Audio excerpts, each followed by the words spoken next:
Olá, meus irmãos, a paz do Senhor Jesus, tudo bem com vocês? Eu espero que sim.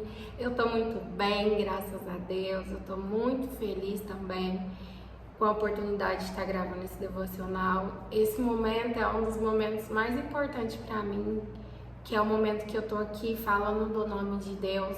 Eu posso estar cansada, eu posso estar desanimada, triste, o que for.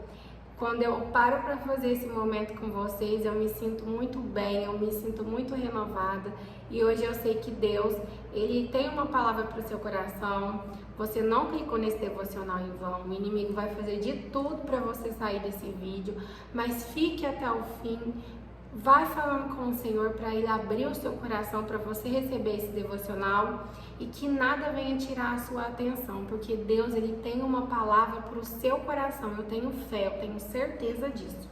E no nosso devocional, eu vou falar sobre uma passagem que é sobre Elias no Monte Horebe, 1 Reis, capítulo 19. Muitos já devem ter ouvido falar dessa passagem, mas eu creio que ela vai ser de extrema importância para nós, né? Assim como Elias passou por um momento difícil na vida dele, onde ele até desejou a morte, eu sei que muitos de nós enfrentam dificuldade nas nossas vidas e a gente não sabe como agir, não sabe como fazer. E eu quero dizer para você que Deus, Ele tem a solução para os seus problemas, para essa dor, para essa tristeza que você tem enfrentado. A morte não é a solução, muito pelo contrário, você tem muito ainda para viver ainda, e uma vida de abundância, uma vida de alegria, e o inimigo ele quer roubar a nossa paz, a nossa alegria, a nossa esperança. Então esse devocional vai te encorajar, esse devocional vai te dar ânimo, fé, para você continuar a caminhada. Por mais difícil que esteja a sua vida hoje, eu quero te dizer que há esperança, que Deus ele jamais desiste de você. Então que você ouça bem assim esse devocional, ouça como se fosse Deus mesmo falando com você. 1 Reis, capítulo 19, Elias no Monte Horebe. Acabe fez saber a Jezabel tudo quanto Elias havia feito e como mandou matar todos os profetas à espada. Então Jezabel mandou um mensageiro a Elias e disse para ele: façam-me os seus deuses como lhe aprove. Se amanhã, a esta hora, eu não fizer a sua vida como fizeste a cada um deles. Temendo Elias, levantou-se e para salvar a sua vida, se foi.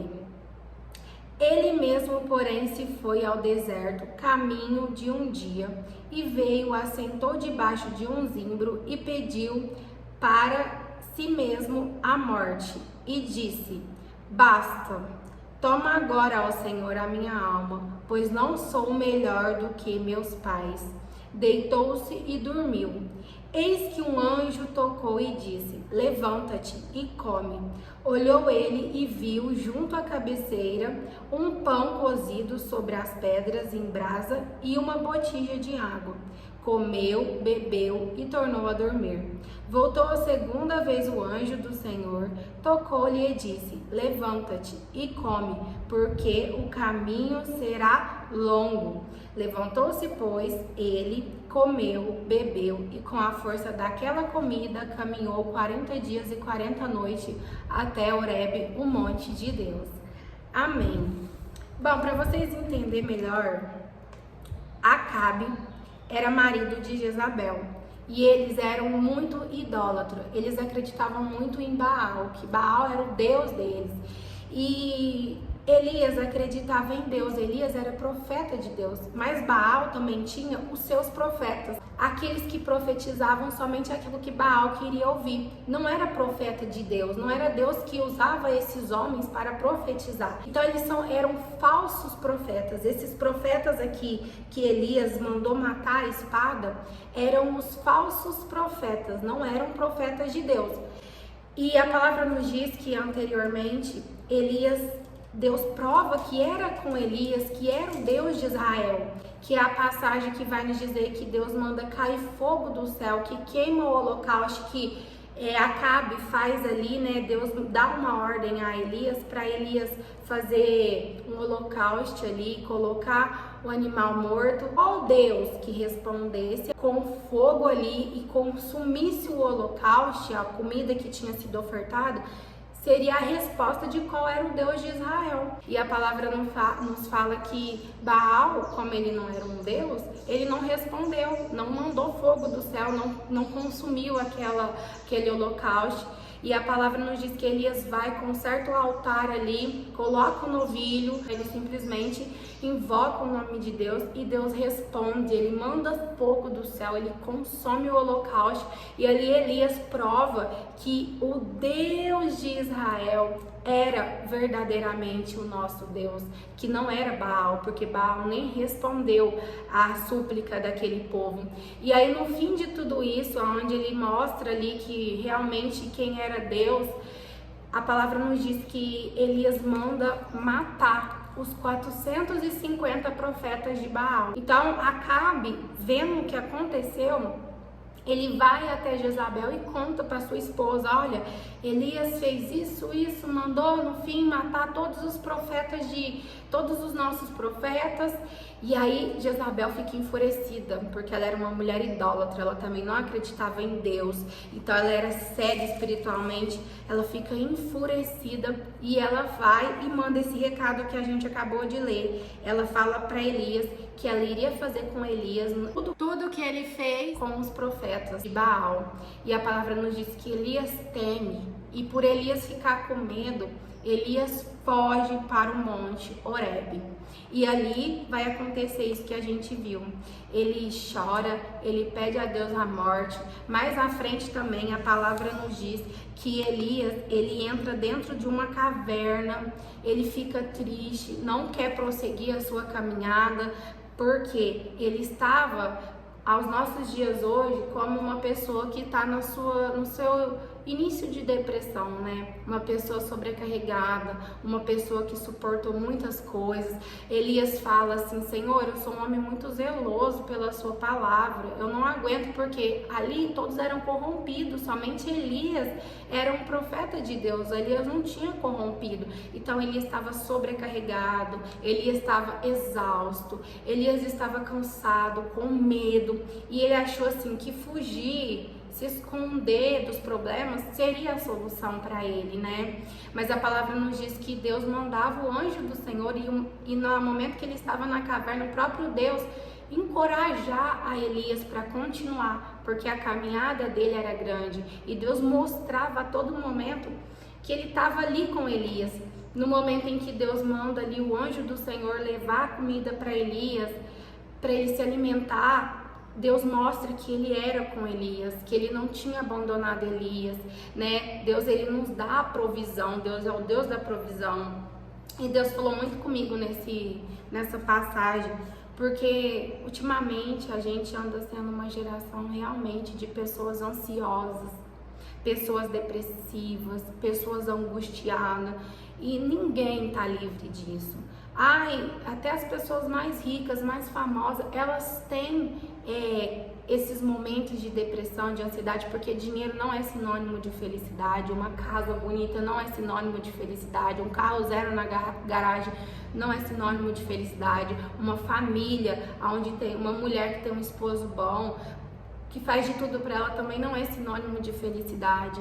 Então a gente às vezes olha muito pro outro e fala, eu queria ter a vida que ele tem, mas você não sabe o que o outro passa também. Cada um de nós tem problemas, tem dificuldades, e eu falo assim, até a gente que tá dentro da igreja principalmente, tem muitos momentos difíceis, porque o diabo ele ataca a gente todo momento.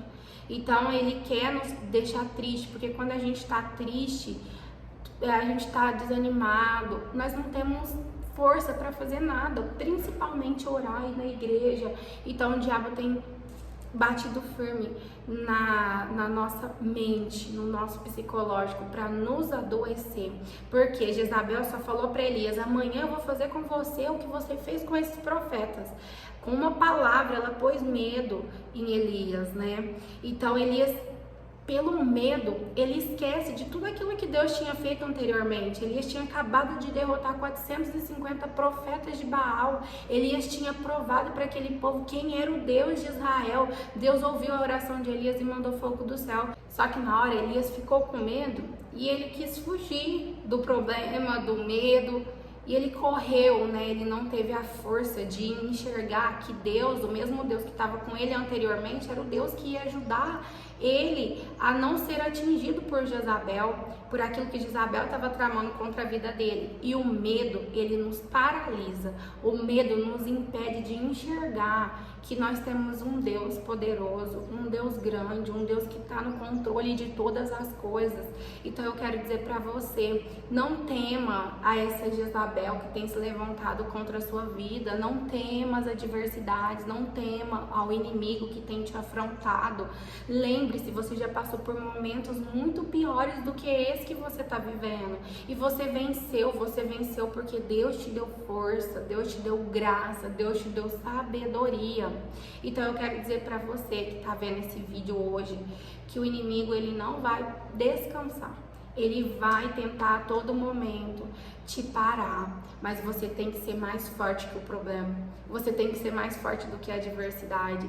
Eu falo assim, por mim, quantas vezes eu já pensei como Elias pensou: Senhor, preferia que o Senhor me levasse do que eu passar por esse momento. Quantas vezes, gente, eu não falo de muito antes, eu falo de recente. Quantas vezes, e às vezes o problema nem era tão grande assim, mas dentro da minha mente eu criava algo imenso e aquilo me parava, aquilo me travava, aquilo me limitava. E isso tudo é espiritual. A depressão, ela acontece no físico. Não é só porque você tem falta de Deus, não, porque tem muitas pessoas dentro da igreja que têm depressão, têm ansiedade. Mas a depressão, ela também é espiritual. São ataques do inimigo, sabe? Então a gente tem que conciliar o físico e o espiritual. E a gente tem que buscar o apoio das pessoas, sim, porque Deus deixou profissionais aqui nessa terra para nos ajudar. O tratamento psicológico é muito importante, porque melhor do que você ficar desabafando com as pessoas que você nem conhece, é você procurar um profissional na área que tem estudado para tratar da mente humana, do comportamento humano, do que você desabafar com qualquer pessoa e receber conselhos errados. Mas a gente também tem que procurar ajuda de Deus, né? A gente tem que saber que Deus, ele está conosco. A palavra do Senhor, ela nos mostra muitos profetas de Deus que passaram por um colapso. O próprio Jesus, né, lá no Getsemane, quando ele estava próximo a ser morto, ele fala: Senhor, se possível, afasta de mim esse cálice. Porque ali ele estava com sua alma entristecida, ele estava com sua alma triste, porque ele sabia o que ele ia enfrentar, e ele faz uma oração a Deus. Então nós também temos que entregar a Deus tudo aquilo que está nos ocasionando o sofrimento. A gente não precisa ser forte o tempo todo. Tem momento que a gente vai desabar, vai ser como Elias, vamos querer se enfiar numa caverna, mas a gente tem que fazer como o anjo do Senhor disse: Elias, prossiga. A gente tem que prosseguir. Por mais difícil que esteja, eu sei que muitas pessoas estão passando por um momento de perda, por um momento de dor, por um momento de recomeço na sua vida. Às vezes o negócio faliu, às vezes o marido abandonou, às vezes perdeu alguém que você tanto ama, mas a sua vida, ela continua. A nossa vida, ela é em ciclos, ela é em fases, e a gente tem muita dificuldade de encerrar ciclos. Às vezes ciclos vão ser encerrados por Deus porque acabou o tempo daquele ciclo, uma nova fase está começando, e não é fácil, mas a gente tem que se adaptar às mudanças. A gente que tem Deus na nossa vida, a gente tem que crer que Deus, ele está no controle de todas as coisas. Às vezes o medo vai vir, vai tomar conta do nosso coração. Como que você vai agir desse momento em diante que você dá de frente com algo, uma dificuldade, algum obstáculo, depende de você. Se você vai ficar na sua cama chorando, de cabeça baixa, ou se você vai encarar e falar: não, agora eu tenho que prosseguir, tenho que seguir. Um grande exemplo disso foi de Davi. Davi, ele pecou, ele deitou com a mulher de Urias, ele casou com ela, teve filho, um filho no adultério, e a palavra nos fala que Davi, ele perde esse filho, né? Deus leva esse filho. Aí todo mundo fica com medo de falar para Davi que o filho dele tinha morrido, porque Davi não estava comendo, Davi só estava jejuando, estava ali buscando pela recuperação desse filho que tinha adoecido. Mas a palavra nos diz que Davi, quando descobre que o filho dele morreu, ele levanta, ele vai até o templo, ele ergue a sua cabeça e continua a caminhada dele. E eles falam assim: nossa, Davi, nós achou que você ia ficar muito triste com essa notícia, que você não ia aguentar, mas você tá reagindo assim. E Davi fala: enquanto ele tinha vida, meu filho, eu orei, eu busquei, eu fiz o que pude, mas agora que ele partiu, não tem mais o que ser feito, eu preciso seguir. E na nossa vida também é assim, tem coisas que já não vai caber mais a nós, porque já não tem mais jeito. Deus determinou que seria assim, e o que nos resta é seguir. Então não deixa com que o medo, com que os pensamentos negativos predominem na sua mente, no seu coração, a ponto de te paralisar, de te deixarem trancadas para sempre dentro dessa caverna. É hora de você sair, é hora de você se reerguer, é hora de você chegar diante desse problema e falar assim: não, agora até aqui eu temi você, só que agora é hora de eu seguir em frente. Deus está comigo, Deus caminha lado a lado comigo. E às vezes você não sabe nem como você vai prosseguir, porque você não tem nada, você não tem condição, você tá sem nada. Mas eu quero te dizer que assim como Deus fez com Elias, mandou os anjos do Senhor ir lá encorajar Elias e deu alimento para o Elias continuar a caminhada dele, porque foi com aquele alimento que o Senhor levou até Elias que ele seguiu a sua caminhada. Deus também, Ele vai mandar pessoas, anjos do Senhor, para te apoiar nesse momento difícil, para te dar encorajamento, para te dar força para você caminhar. Na minha vida é cheio de pessoas, de anjos do Senhor. Uma delas é a minha irmã, que eu amo muito, ela sempre me encoraja, ela sempre me dá conselhos, mas tem hora que a gente tá tão cego que às vezes as pessoas falam com a gente, mas nossos ouvidos estão tampados. Mas hoje, em nome de Jesus, Deus vai tirar toda a cegueira espiritual, Deus vai abrir a sua visão, a sua audição, e você vai poder compreender tudo aquilo que Deus tem te falado.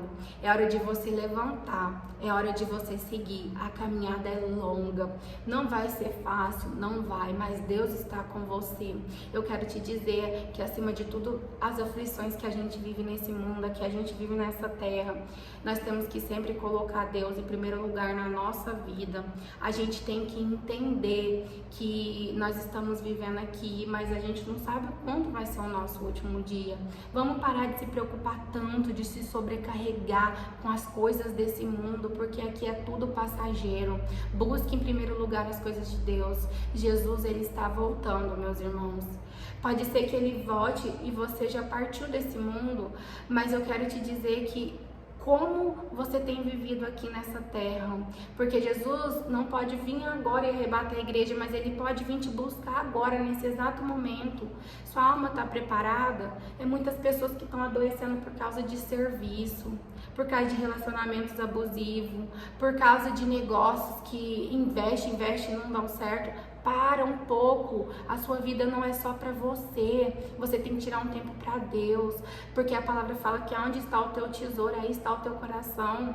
Vamos endireitar os nossos caminhos na presença do Senhor, vamos largar essa correria dessa vida. A gente tem que trabalhar, estudar, sim, cuidar da família, da casa, do lar, de tudo temos, só que a gente também tem que colocar Deus como premissas na nossa vida, como prioridade, porque a gente adoece, trabalho continua mesmo. Se você adoecer, vai para outra pessoa no seu trabalho. A sua saúde mental, a sua saúde, ela tem que ter muito mais importância do que você estar naquele trabalho se desgastando. Então, pare um pouco a sua vida hoje.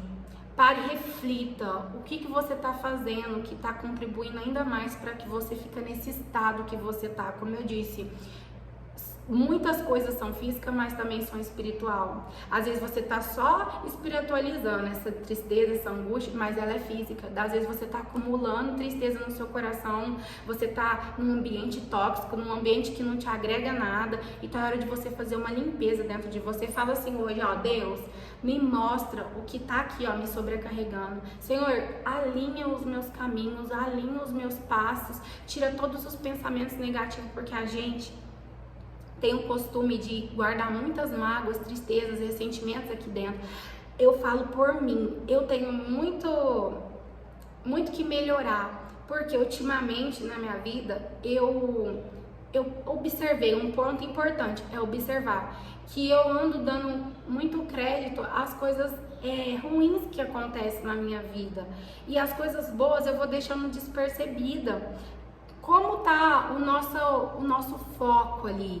Será que nós temos posto o nosso foco maior nas coisas ruins ou nas coisas boas da nossa vida? A gente é o reflexo do que a gente sente, do que a gente olha, do que a gente vê. Aprenda a filtrar as coisas. Eu tô falando isso tudo pra você, mas Deus também fala comigo, porque eu sou uma pessoa que eu ando, muitas das vezes, me deixo com que o ambiente externo afeta o meu interior, e a gente não pode ser assim. Isso nos adoece, porque se alguém falha com a gente acaba entristecendo pela atitude do outro. Você não tem controle na atitude do outro, mas você tem controle naquilo que você vai fazer sentir dentro de você a partir do momento que você recebe algo ruim. Quem me fala muito isso é a minha irmã, e eu adoro os conselhos dela, ela me ajuda demais. Então que eu e você possam viver uma vida mais leve, uma vida onde a nossa prioridade não seja somente as coisas físicas, mas a espiritual. Porque assim como Elias fazia para Deus, Deus fazia para Elias.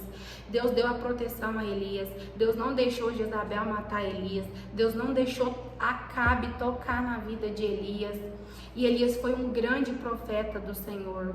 E Deus fez justiça por Elias. Elias não perdeu tempo indo lá discutir com Jezabel, discutir com Acabe. Não, porque mais na frente Deus vai nos mostrar a justiça dele sendo feita sobre Jezabel e sobre Acabe. Deus mata os dois, e uma morte muito triste. Então você não procure vingar. Deus tem me falado muito sobre vingança. Não procure vingar daqueles que têm te perseguido, daqueles que têm te feito mal. Entregue eles nas mãos de Deus. Procure viver para Deus, que Ele vai cuidar de você. Ele vai cuidar dos seus. Ele vai mandar a proteção, a provisão sobre a sua vida. E eu espero de todo o meu coração que o Espírito Santo fale muito com você. E se você está precisando de uma ajuda, procure sim um profissional. Deus, Ele está contigo, Ele te ajuda sim, mas a gente também pode procurar a ajuda daquelas pessoas que Deus capacitou para nos ajudar aqui na Terra. Então fique firme, não deixe essa tristeza, essa ansiedade te dizer que a morte é a solução, porque não é. Aqueles que tiram a sua vida, eles estão condenados eternamente, porque a vida quem dá é Deus, e quem tem que tirar é o próprio Deus. Então fique firme, todo o pensamento negativo que está na sua vida, em nome do Senhor Jesus, vai cair por terra. Eu declaro hoje que Deus está derramando alegria, paz, felicidade, amor e esperança dentro do seu coração. Receba essa palavra no nome do Senhor Jesus. Um beijo no seu coração e até o nosso próximo devocional. Eu espero vocês, eu espero que esse devocional tenha edificado a sua fé.